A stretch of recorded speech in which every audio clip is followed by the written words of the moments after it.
I want to go over weather that I've been told for 2017. And of course, y'all will be most interested in this area. So I'll go this area first. If I can find it. Southern Plains. The Southern Plains will see colder weather than normal as storms barrel down from the north. Expect times when there will be accumulations of snow much higher and more voluminous. Voluminous, thank you. That's easy enough for me to say. Than normal. Southeastern Florida, colder than normal again, Tom, as the cold fronts dip as far as Miami. They need to prepare to save their winter crops, as this will be an unusual winter for them, and by that I mean colder than normal. That includes the Gulf Coast. Now, and what the place that are really bad, it will be like the northern, the northern central Great Lakes. Their winter will be especially brutal at times, Tom, as this winter will have wild swings of conditions with more Arctic fronts coming down while the ones from the Pacific come across almost at the same time. They will have an especially long winter, as I will introduce them to times to come. And what Gaia is talking about is that she's going to have a mini ice age that will be in the western Great Lakes area, that will be like Minnesota, Wisconsin, Michigan, as far to the east as Chicago. Okay, and I was saying, well, how is that going to work? Because I was asking questions, and well, because the fronts are going to come down straight out of the Arctic, and that's going to be the front. And I said, but yeah, they come before. Yes, but this is going to be different than stuff. Finally, someone had sent in a question about Yellowstone and asking if it was going to be erupting anytime. And so I asked, what are the probabilities of Yellowstone erupting in the next 10 years? Yes, Tom, there is a high probability that Yellowstone will erupt. And I thought, I said, will that have anything to do with the mini ice age? She said, that's the perfect storm. She said, the ash will go across. Now keep in mind, the last time Yellowstone erupted, it sort of went, the ash cloud went down in a sort of a southeasterly direction, even as far as Texas. Okay, I've seen the map. There's actually. When was that? When did that last eruption? I don't know. Thousands of years. Yeah, okay. Yeah. And but supposedly she's going to have the winds carried across the northern states, and it'll block out the sun, and it will not allow the snow to melt in the summer, spring, summer, and fall. So it will have a buildup of ice and snow, and it'll become a mini ice age, and there will be a lot of people who are going to be moving south. She's saying, I'm getting everybody full warning, you know, this, because 5 years ago she was telling me about this rise in ocean levels. And within about 5 years, I'm going to raise it 2 feet, Tom, and I'm giving you fair warning. Well, you know, nobody pays attention. That's the way, you know, we learn from experience a lot of times. Tornadoes. What is the highest probability for the number of tornadoes North America will experience in 2017? Below average, or above average, somewhat above due to the active weather systems which will be spawned. Just as in 2016, there will be places that will experience tornadoes that have rarely, if ever, experienced them before. Of course, your readers can request gentle rains as you do for their own individual areas. When I have severe storms with possible tornadoes, I go outside and say, I welcome gentle rains. I welcome gentle rains. I welcome gentle rains. And we never have a problem. Not even hail. You do that 3 times? I do that 3 times, yes. What's your take on earthquakes? Earthquakes. Now, I was coming to somewhere down here. Where did earthquakes go to? Hurricanes. I'll get to do hurricanes first. The Gulf Coast is going to have a hurricane, and there will be probably 2 or more for the East Coast. And, In what time frame? pardon? In what time frame? What time frame?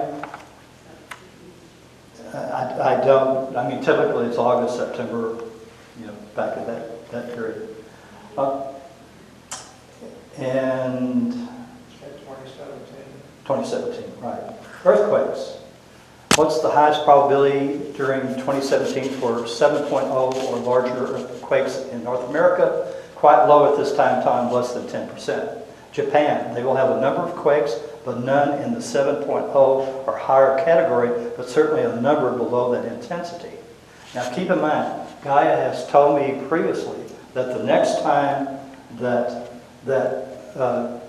Japan has a huge earthquake, it'll be almost in the same location as the one in 2011, March of 2011, but it will not be the 9.0, it'll be more like an 8.0. You'll still have very destructive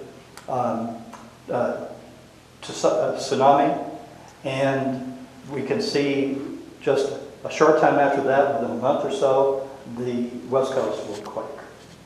Okay? There'll be that connection. Now, for 2017, there's supposed to be a major earthquake right off the coast of New Zealand by Christchurch, and it will cause a tsunami of like 10, I think it's 10 or 15 feet. Let's see. Pressure has been building, and you can expect a year of more than 7.1, and yes, even above the 7.5 you mentioned. So there will be a smaller version of a tsunami that struck Japan. So word of warning for those who read this in New Zealand: do not tarry on the coast. Should you experience a large earthquake this year, head for the hills is quite appropriate advice. It's going to affect most of the South Island, but even as far north as Wellington, which is on the south coast of the North Island. And it's going to be somewhere around August. That's New Zealand. That's New Zealand. Okay. Terrorist attacks, there's only, the probability is very small at this time for the United States. Lone wolf attacks might take place, but your authorities are getting better at ferreting out these. Those types of attacks are done by those who are mentally unstable, and you will have those as long as you make it easy to obtain these attack rifles. Speaking of how long will it be before we see the laws tighten, even just a little bit, in gun ownership. The highest probability, I know you will ask, will be in late 17 or the first quarter of 2018. We'll see about that with the new administration. What about terrorist attacks in Europe? There will be several, although those will be somewhat limited in scope. Again, governments are now spending money to locate these terrorists and stop them, but there are sole contracts here at play. Therefore, yes, they will make the worldwide news again this year. And that's 2017. Have you asked whether martial law is going to happen here in the United States because of the election? That's not. If what, I'm sorry? Martial law. I'd ask about violence after, the elections, and I was told it'd be little spot kind of stuff like we're seeing, but that's all I've got. World economy, it's going to be a typical year of highs and lows. Everybody's worried, oh gosh, the economy is going to crash. That's not what I'm getting. And what about Russia hacking the U.S. systems? That will continue unstopped until adequate resources are brought to bear to stop and turn these attacks back on Russia. And we can include China, as they're quite active too. China also still wants to take over Hong Kong, and they will make some inroads there.